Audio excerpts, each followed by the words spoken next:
자, 그리고 오늘은 박상용이 완전히 그냥 박살 내는 자리입니다. 네. 아, 이거 아직 뭐 빼박 증거가 세상에 나와버렸으니 뭐 이제 방법이 없습니다. 수원지검의 연어 술 파티 의혹. 검찰이 이재명을 잡아넣기 위해서 쌍방울 김성태 회장과 이화영 부지사를 회유했다는 의혹입니다. 간단히 얘기하면. 네. 근데 박상용 검사는 국회에 나와서 아주 오만했죠.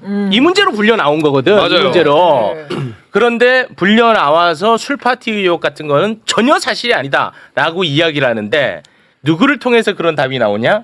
주진우가 묻고 박상용이 답을 하는 과정에서 그런 이야기가 나왔습니다. 일단 오늘까지만 참고 함께 들어보시죠. 연어 술파티에 대한 입장 한번 정리해서 말씀해 주시죠. 그런 일은 있지도 않았고 있을 수도 없습니다. 1년 반 전에 이 논란이 일었는데요. 수원지검의 전수조사, 경찰의 수사, 그리고 재판, 대법원 확정 판결까지 모두 사실무근으로 결론이 난 사안입니다. 자, 저렇게 주진우가 묻고 박상용이 답하다. 네. 하나의 그 프로그래밍 같습니다. 네. 자, 그런데 이제는 다시는 이따위 이야기는 우리가 들을 필요가 없을 것 같습니다. 엄청난 빼박 증거가 나오고야 말았는데요. 네. 이 이야기 이화영 부지사의 변호인 김광민 변호사와 함께 이야기 나누겠습니다. 박수로 맞이합니다. 네. 네, 안녕하세요. 김광민입니다. 네, 안녕하세요. 아, 이제 나왔어요. 물론 그전에도 수없이 많은 뒷받침할 만한 정황 증거는 많았어요. 하지만 이번에는 그냥 빼박 증거 나왔다는 거야. 빼박 증거. 네. 자, 어떤 빼박 증거를 법무부가 확보했는지 설명 부탁드립니다. 자, 법무부에서 이 연어 술 파티 회유 의혹 정황이 있었다고 특정한 날이 23년 5월 17일인데요. 네. 이날 오전 수원구치소에 수감되어 있는 김성태가 쌍방울 직원이랑 접견하면서 나눈 대화의 녹취록을 확인을 한 겁니다. 녹취록을 확보했습니다. 네. 자, 녹취록의 일부 함께 봅니다. 김성태가 직원에게 야, 페트병에다가 술 담아서 준비해라. 그리고 변호사 통해가지고 검사한테 말하면 돼. 와. 술 나오고요. 검사 나옵니다. 그렇죠. 술 나오고 검사 나옵니다. 자, 김광민 변호사님, 오늘을 기점으로 완전히 숨통을 조여놔야 돼요. 그냥 끊어놔야 돼, 진짜. 예, 이쯤 되면 사실은 박상용 검사는 피의자 전환해서 구속영장 청구돼야 청구해야 된다고 됩니다. 생각을 하고요. 그날 이제 김성태가 이제 오후에 출정합니다. 김성태 오후, 방영철 오후 출정인데 오전에는 수원구치소에서 이제 쌍방울 관계자들 접견을 하고요. 그날 쌍방울 관계자들이 접견 가서 오전에 수원구치소 앞에 커피숍에서 결제한 카드 내역까지 다 있습니다. 네, 그리고 이렇게 했다라는 거예요. 이제 그 한겨레 보도에는 일부만 나왔는데 네. 제가 이제 알고 있는 바에 의하면 네.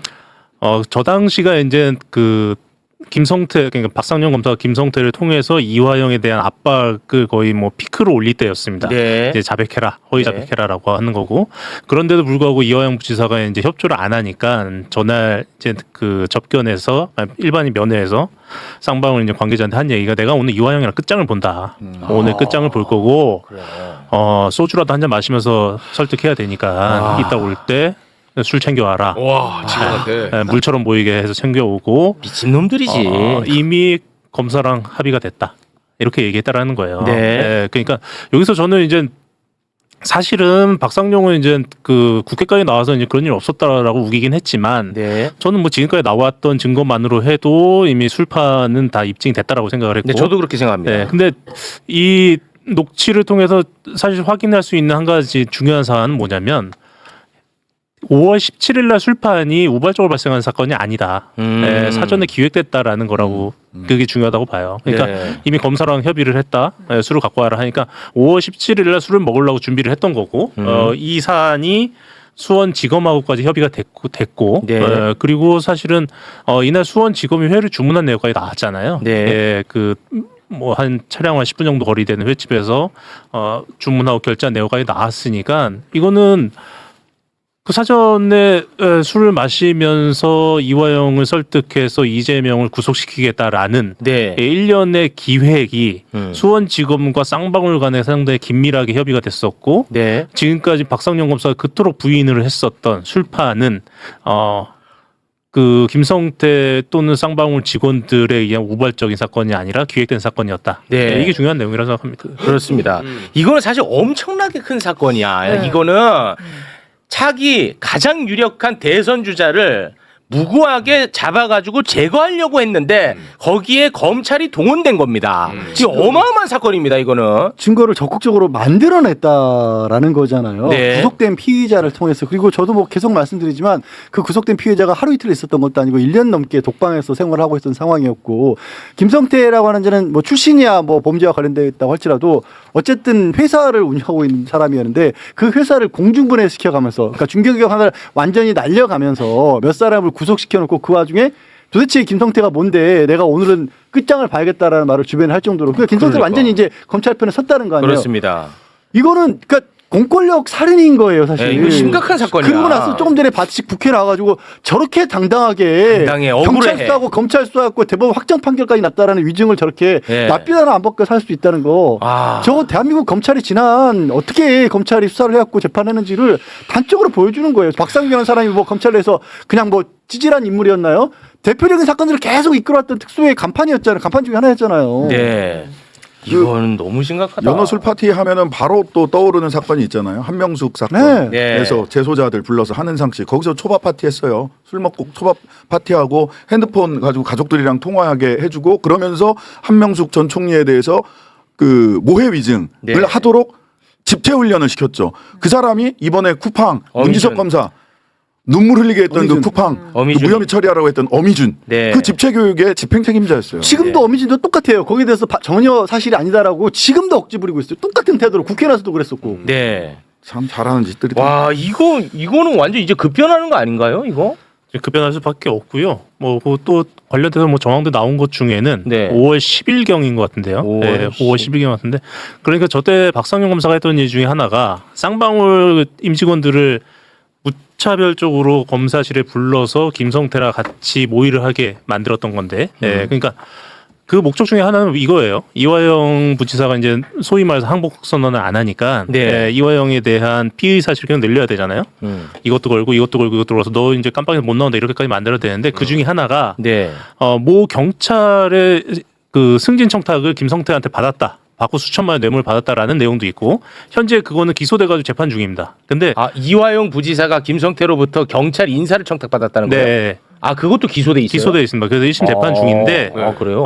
이 부분의 증언을 만들기 위해서 5월 10일경 쌍방울 직원 7명이 수원지검에 들어가는 정황이 있습니다. 쌍방울 직원이 예, 직원들. 아. 네, 그러니까 김성태 혼자 압박을 하고 뭐 혼자 진술로 하면 이화영에 대한 압박이 안 되니까 네.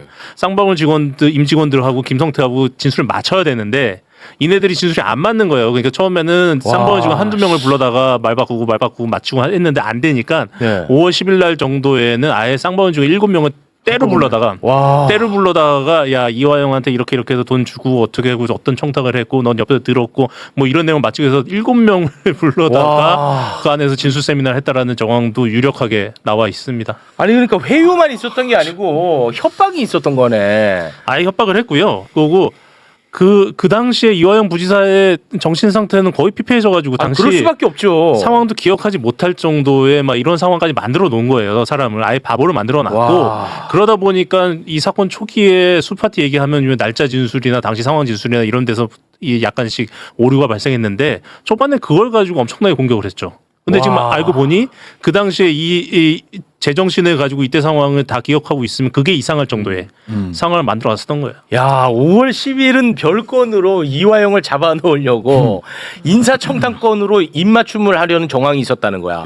그리고 나서 5월 17일에 야, 빨리 이재명만 불면 끝나. 야, 한잔해. 그러면 너라도 솔직히 한잔하지 않겠어? 나 같으면 한잔할 것 같아. 그런 상황이라면. 왜냐하면 난 영원히 갇혀있을 것 같은 두려움이 있잖아요.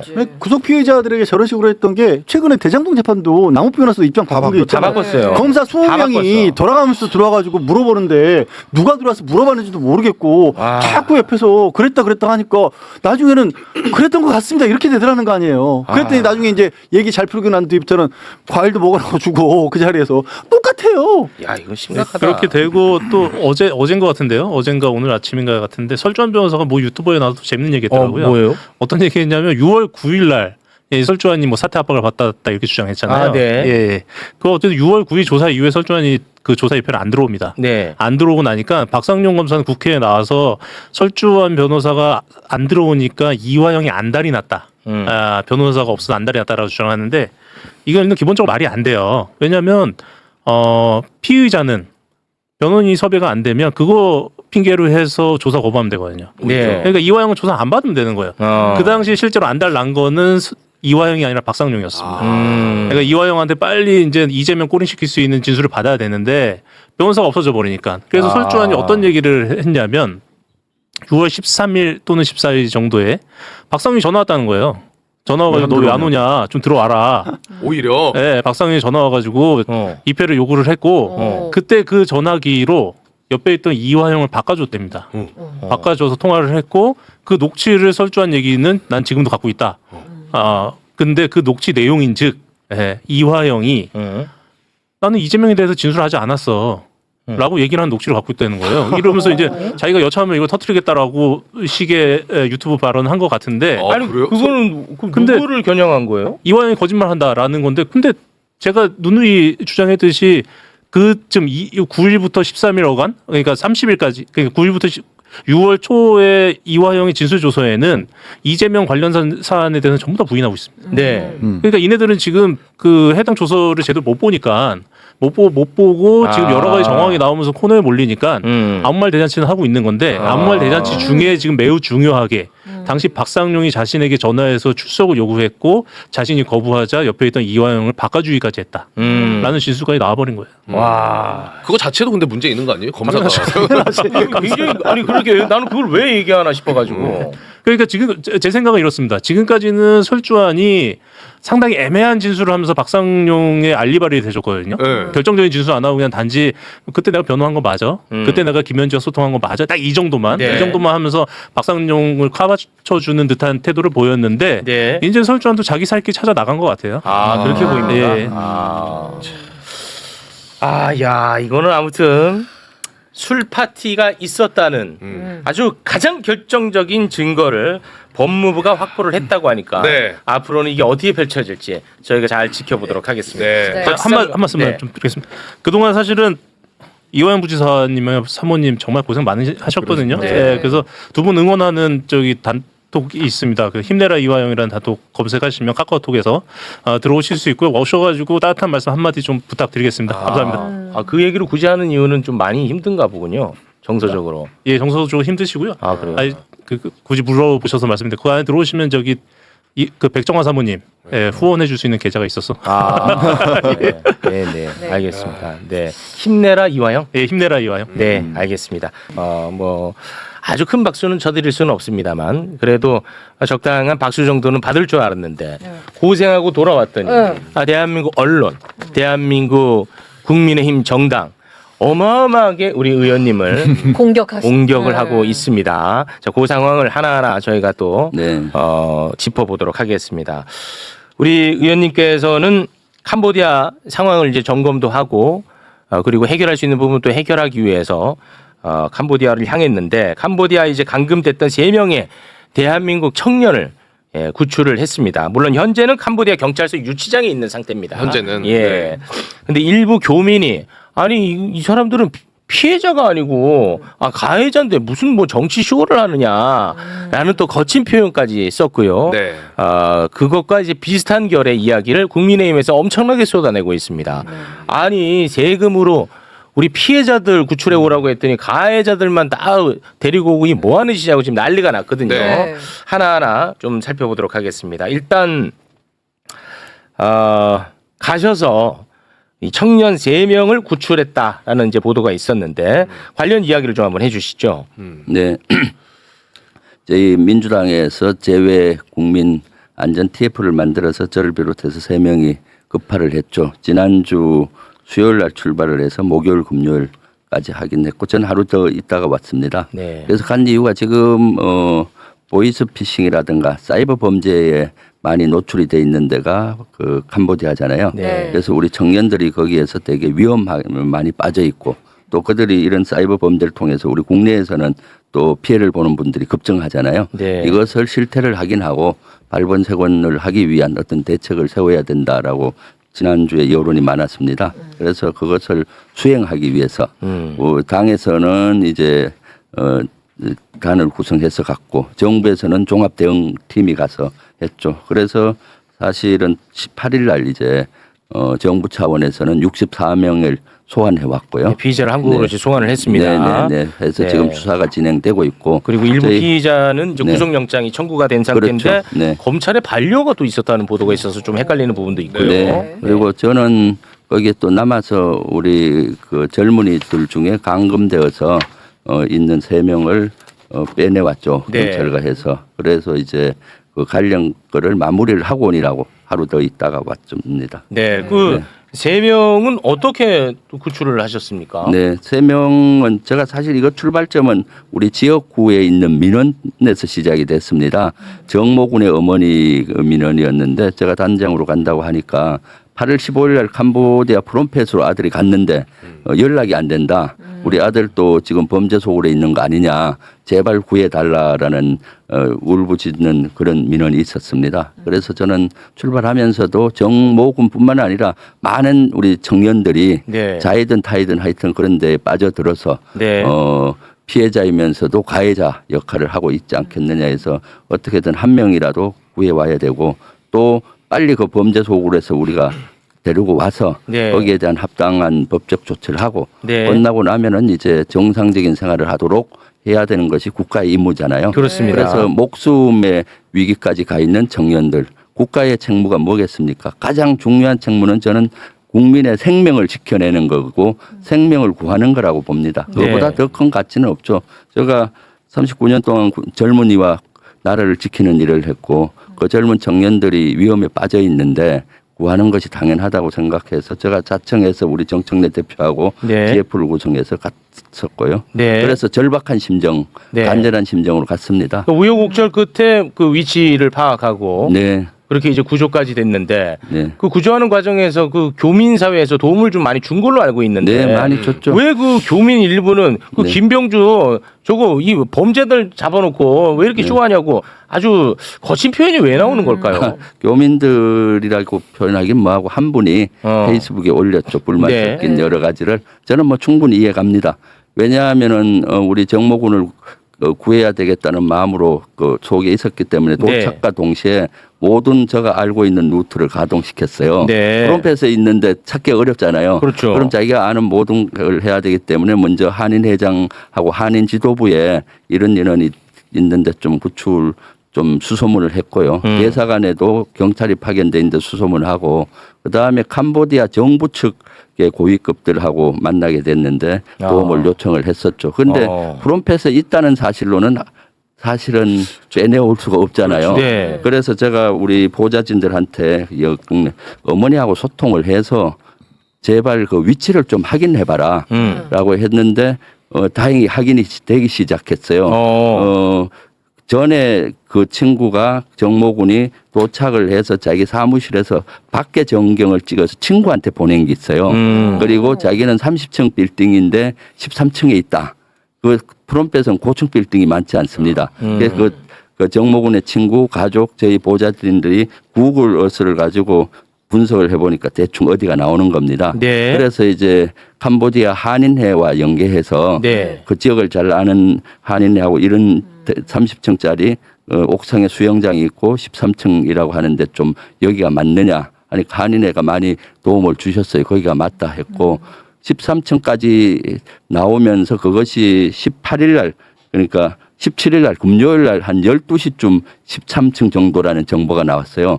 그거 듣는 순간 아 이젠 구출할 수 있겠구나 네. 하고 저도 자체 노력을 했고요. 네. 그래서 그때 이제 여러 가지 루트 중에 믿을 만한 분들을 먼저 전화로 모았죠. 다행스럽게 캄보디아 차관급을 가서 접촉을 하게 됐는데 네. 그분이 한국 일을 돕는 일을 주로 많이 하신 분이에요. 그래서 만났고 그다음에 대사관에 있는 경찰 우리 경찰 또 네. 거기 너무 교포도 자세하게는 또, 네. 아니요 다 오라고 해서 아, 네네네. 또 왜냐하면 전화로 하니까 다 각각이잖아요. 모아서 이걸 어떻게 하면 되겠느냐. 지금까지 정보를 공유했죠. 제가 한인회를 통해서도 이렇게 했고 대사관 쪽도 이렇게 했고 또 다른 교포를 통해서도 했고 하니까 거기 캄보디아 고위급 차관께서 지금 이렇게 하면 작전 성공 못한다. 자기가 관여해서 할 테니까 모든 정보를 차단해라. 왜냐하면 그 정보가 범죄 조직에 들어갈 수가 있다. 역으로 또 들어갈 수 있어. 네, 그렇기 때문에 한인회에서 하는 것도 좀 중질시켜주고 그랬어요? 대사관에서 하는 것도 중질시켜달라. 자기가 캄보디아 차관 정도 되니까 바로바로 다 통하더라고요. 캄보디아 경찰 뭐 고위급하고 다 통하기 때문에 그쪽 루트로 하자. 어차피 한인회도 하든 뭐 대사관에서 하든 몇 단계를 거쳐서 자기한테 온다는 거예요. 그러다가 정보가 노출이 된다. 그래서 제가 한인회에 양해를 구했죠. 지금까지 찾는데 노력해 주셨는데 요 인원을 데리고 올 때까지 조금 조용히 계시라. 그리고 이제 대사관에서도 경찰한테 여러 조언을 받았죠. 그날 또 대사관 경찰도 너무 바빴어요. 네. 그날 64명을 전용기로 소환해 와야 돼서 그렇습니다. 경찰 3명이 얼마나 바쁘겠습니까? 그래서 미안하고 해서 그러면은 우리가 할 테니까 경찰은 가서 빨리 64명 소환을 하고 수시로 통화하자 하고 한인회하고 하고 그때 그 고위급 차관은 보안을 너무 강조를 했어요. 세면 안 된다. 같이 간 의원 3명한테도 구체적인 거는 얘기하지 않았으면 좋겠다. 네. 이것이 어떻게든 세가면 안 돼. 그래서 저는 거기서 남아서 그분하고 야전 지휘소 같이 하고 비밀로 했고요. 그런데 공교롭게도 그날 오후 4시에 한인 간담회가 있었어요. 그래서 제가 가는 걸로 했다가 못 가고 대신 황명성 의원하고 3명이 가라고 하고 저는 하면서 그쪽에 못 가는 사유를 자세히 얘기를 못 했어요. 별도 일정이 있어서 못 간다. 그런데 그때 사회를 보시는 분이 페이스북에 올렸는데 되게 서운하셨던 것 같아요. 제가 간다고 그렇게 된 준비도 거군요. 하고 막 하는데 예. 그 세부적으로 못하고 별도 일정이 있어서 못한다고 하니까 뭐야 이거 한인을 무시하는 거야 그렇지. 이런 느낌을 받았을 것 같아요.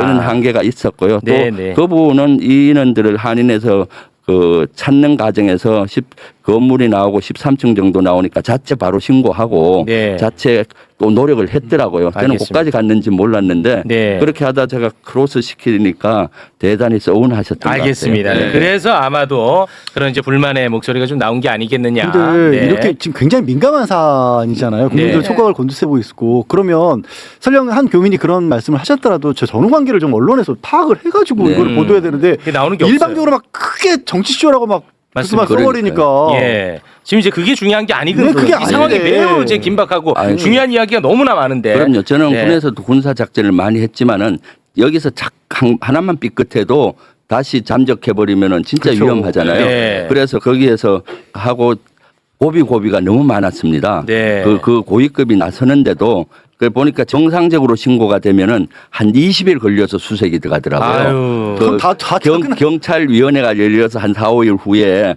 수색할 건지가 결정 나면은 한 3주 동안 조사하고 들어가는 거예요. 네. 그래서 저는 다급해서 오늘 중에 해야 된다. 너 그 차관급한테도 여러 루트를 다 동원해라. 그리고 그날 오전에 상원 부의장까지 제가 만나고 왔기 때문에 그쪽도 좀 도움을 요청하고 온데 요청을 했는데 다행스럽게 4시쯤 긴급 경찰위원회가 열린 겁니다. 그렇게 했더니 그래서 네, 기대를 많이 했는데 네. 6시에 경찰위원회가 끝났다고 하는데 실망적인 소식이 온 거예요. 오늘 급습을 못 한다는 거예요. 내일이나 모레나 다음에 해야 되겠다. 그래서 저는 너무 조급했죠. 1분 1초가 했는데 네. 그래서 또 여러 가지 그분을 통하고 여러 루트를 통해서 해야 된다고 그래서 해서 어렵게 네, 이제 어렵게 구출을 해냈습니다. 네, 했죠. 네. 네. 오늘 저 다룰 내용이 많기 때문에 제가 자른 겁니다. 자꾸만 저에게 예의 없다 좀 들어라 그러는데 괜찮습니다. 워낙 할 얘기가 많아서 네, 얘기 아니고, 네. 거기 상황도 이제 또 저희가 알아봐야 되고 우리와의 공조 부분도 얘기를 해야 되고 대응 이런 네, 얘기 할 게 그렇죠. 많아서 그랬습니다. 네, 네. 근데 그 범죄 수의 그 1987년생 이 천즈 이자가 보니까 권력하고의 유착이 굉장히 심각해. 그래서 이런 정보가 새 나갈까봐 조심하고 우리가 힘든 거거든요. 이자는 보니까 지금 현재 훈 마네트 총리, 캄보디아 총리. 캄보디아 총리거든. 거기에 고문 역할까지 했던 사람이고요. 네. 그리고 현재 내무장관이랑 합작 회사를 설립한 인물입니다. 이자가 모든 범죄 외국인을 대상으로 하는 모든 범죄에 여기가 다 해. 완전히 그냥 대기업이야. 범죄 대기업. 네. 그래서 돈이 어마어마합니다. 그래서 지금 미 법무부가 이자가 이제 보유하고 있는 비트코인 21조, 우와. 21조를 이제 몰수하는 소송을 진행 중이고 있는데 네. 현재 이자가 지금 도피 중에 있거든요. 아, 그래요? 예. 근데 이제 문제가 권력과의 유착 관계.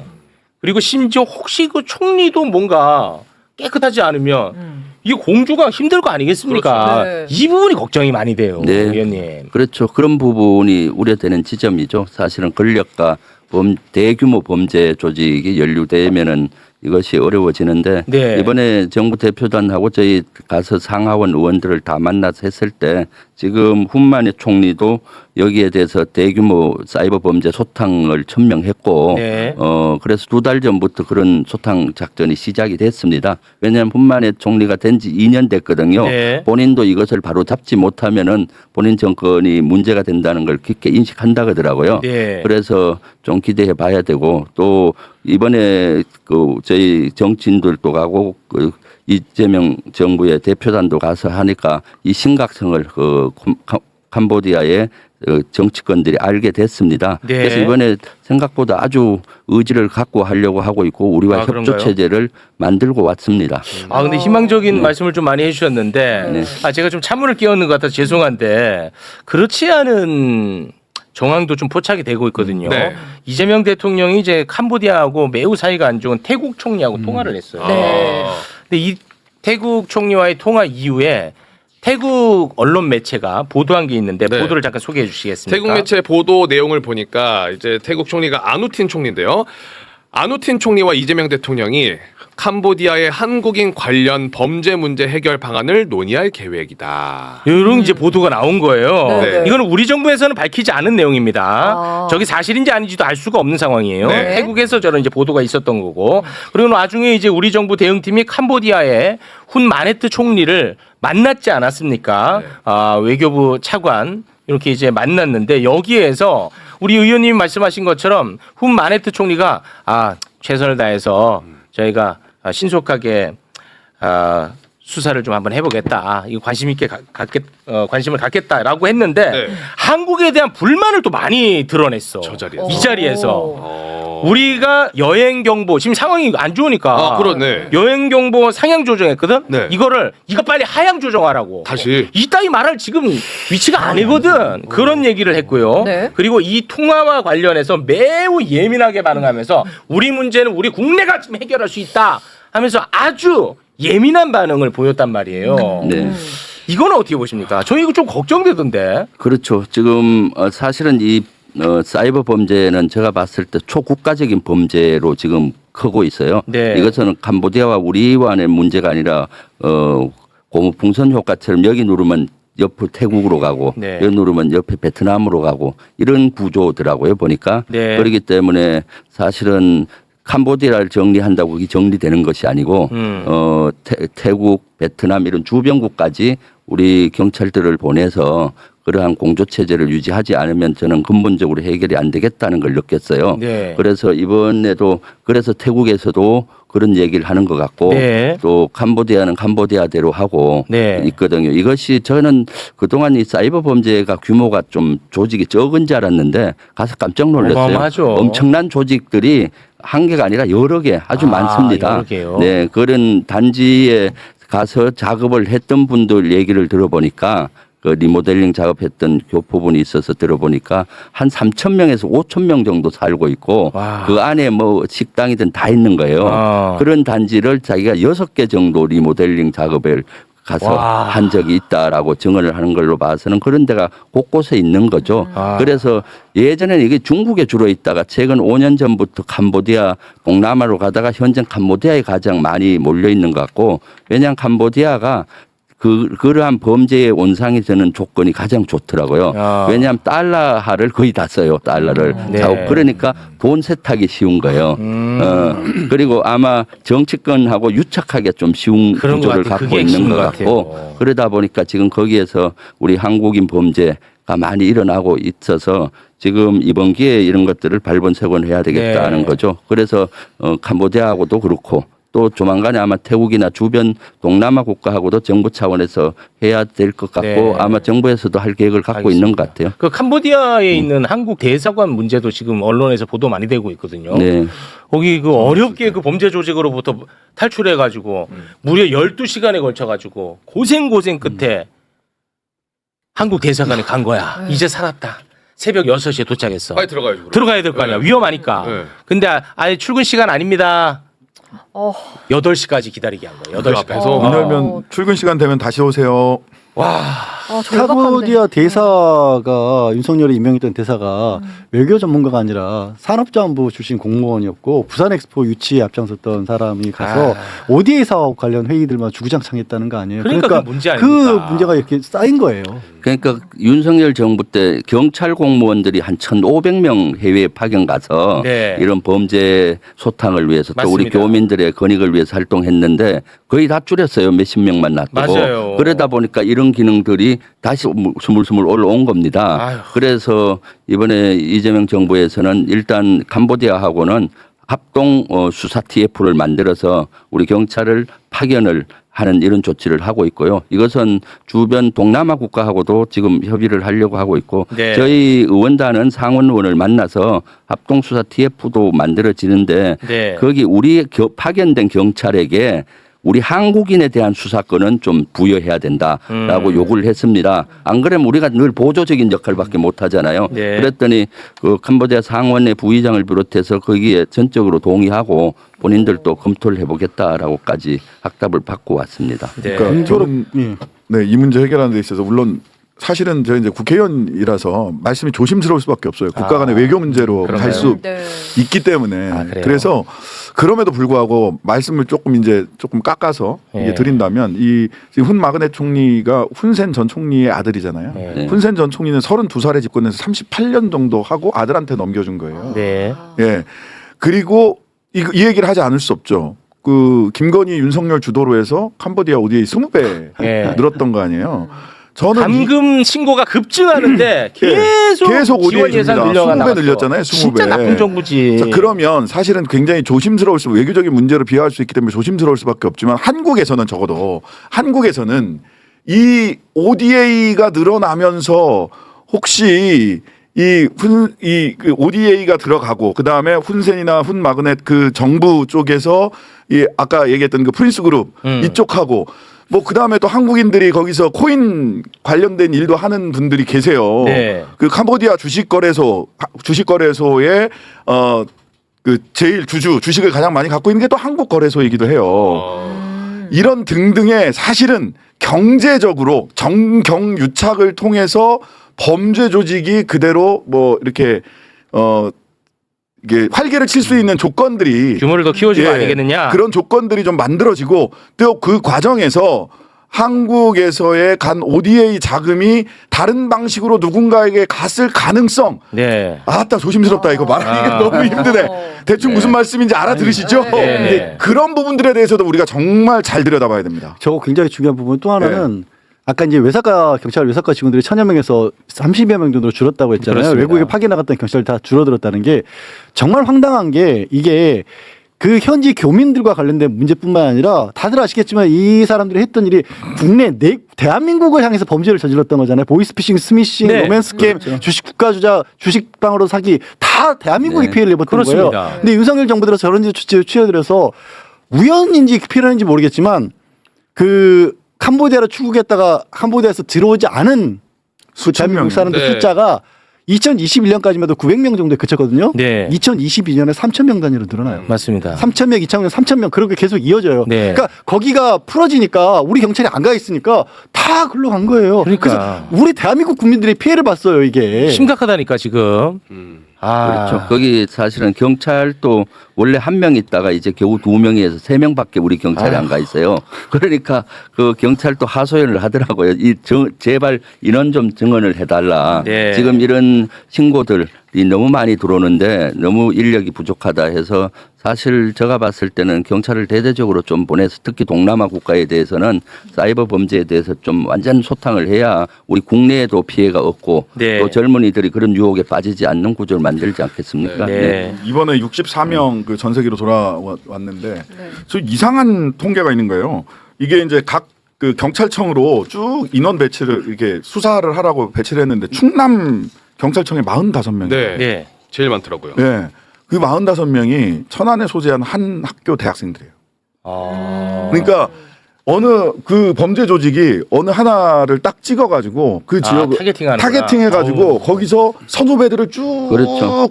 아유. 불비역도 엮어가지고 쭉 데리고 간 거예요. 너무 무섭다. 물론 가해자이기 때문에 당연히 법적 책임을 져야 됩니다. 그런데 이렇게 범죄 조직이 한 학교나 취약한 젊은이들이 모여 있는 집단을 타겟팅해서 가는 거 네. 이렇게 이런 부분들도 정말 우리가 좀 철저히 조심해야 조사할 됩니다. 필요가 있고 그리고 조심해야 됩니다. 그 전문가들이 그 얘기를 하더라고요. 그 SNS 같은데 그 여행 가는 예국을 절대 남기지 말라고. 그러면 타겟팅이 되나 봐. 그것도. 그러면은 그걸로 타겟팅이 딱 될 거 아니야? 아니 그 생뚱맞은 사람한테 막 그렇게 할 수는 없을 거 아니야.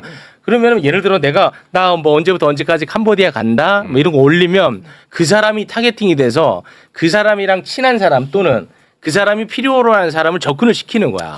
그래서 본인이 당하는 줄도 모르고 어차피 나는 캄보디아 갈 거니까 네. 거기에서 거기 빠져드는 거라고 조심하라고 하더라고요. 그래서 제가 3명하고 면담을 했거든요. 네. 그 18일 날 그 경찰서에 가서 면담을 했는데 3명 다 어떤 식으로 왔느냐 물어봤더니 네. 한 명은 이제 저희 지역에 있는 남양주에 지역에 있던 정모 군은 친구가 소개해서 왔다. 친구가 여기서 뭐 이렇게 오면은 하상 같은 정비하고 돈도 500만 원 이상 벌고 한다고 왔고 한 명은 이제 3월에서 6월까지 여행을 갔었는데 그때 한국 사람이 아주 친절하게 돌봐줬대요. 좋아. 그리고 복귀하고 계속 컨택이 된 거예요. 그래서 여기 와서 하면은 무슨 정비도 배우고 오라고 해서 갔는데 거기에 이제 그 사람은 없고 일단 호텔에 가 있으라 차 몇 번 보냈으니까 차 타고 가니까 이제 거기 딱 감금이 되면서 핸드폰과 저걸 뺏어서 여권을 뺏었고 한 명은 구직 사이트를 보고 거기 500만 원 이상 받고 뭐 보장한다 이러니까 거기에 연락을 해서 갔다라는 거예요. 네. 알겠습니다. 이게 지금 아무튼 굉장히 심각한 문제이기 때문에 지금 뭐 정부에서는 뭐 지금 최선을 다하고 있고요. 네. 민주당에서도 지금 최선을 다하고 있는 모습입니다. 끝까지 최선을 좀 네, 다해주시기 네. 바라겠습니다.